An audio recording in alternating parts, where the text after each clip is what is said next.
ಮಕ್ಕಳೇ, arithmetic progression ಮೇಲೆ ಇರುವಂತಹ ಈ ಒಂದು ಕ್ವೆಶನ್ ಅನ್ನ ಪೆನ್ ಪೇಪರ್ ಇಲ್ಲದೆ ಹೇಗೆ ಸಾಲ್ವ್ ಮಾಡೋದು ಅಂತ ನೋಡೋಣ. ಎಸ್, ಪ್ರಶ್ನೆ ಏನಿದೆ, if 5 times the fifth term of an AP is equal to 8 times of its eighth term, then find 13th term ಅಂತ ಹೇಳಿ ಕೇಳ್ತಿದ್ದಾರೆ. ಹೌದಾ?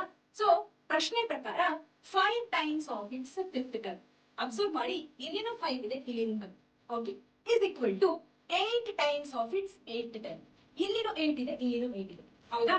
ಯಾವಾಗೆಲ್ಲ ನೀವು ಸಿಮಿಲರ್ ವ್ಯಾಲ್ಯೂಸ್ ಗಳನ್ನ, ಸಿಮಿಲರ್ ನಂಬರ್ಸ್ ಗಳನ್ನ ಇಲ್ಲಿ ನೋಡ್ತೀರೋ, ಹಾಗೆ ಅವೆರಡು ಈಕ್ವಲ್ ಅಂತ ಇರುತ್ತೋ ಅಂತ ಪ್ರಶ್ನೆಗಳಲ್ಲಿ ನೀವು 5 ಹಾಗೆ 8 ಅನ್ನ ಆಡ್ ಮಾಡ್ಬೇಕು. ಆಡ್ ಮಾಡ್ಕೊಂಡಾಗ ಏನ್ ಬರುತ್ತೆ? 13 ಬರುತ್ತೆ.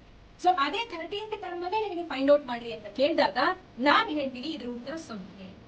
ಎಕ್ಸಾಂಪಲ್ ತಗೊಳ್ಳೋದಾದ್ರೆ ಪ್ರಶ್ನೆಯಲ್ಲಿ 4 times the fourth term of an AP is equal to 3 times the third term of an AP ಅಂತ ಕೊಟ್ಟಿರ್ತಾರೆ ಅಂತ ಇಟ್ಕೊಳ್ಳಿ.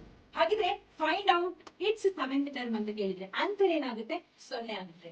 ಹೇಗೆ ಹೇಳಿದೆ? Because 4 + 3 is 7. ಅದೇ 7th ಟರ್ಮ್ ಅನ್ನ ಫೈಂಡ್ ಔಟ್ ಮಾಡಲಿಕ್ಕೆ ಕೇಳ್ತಿದ್ದಾರೆ.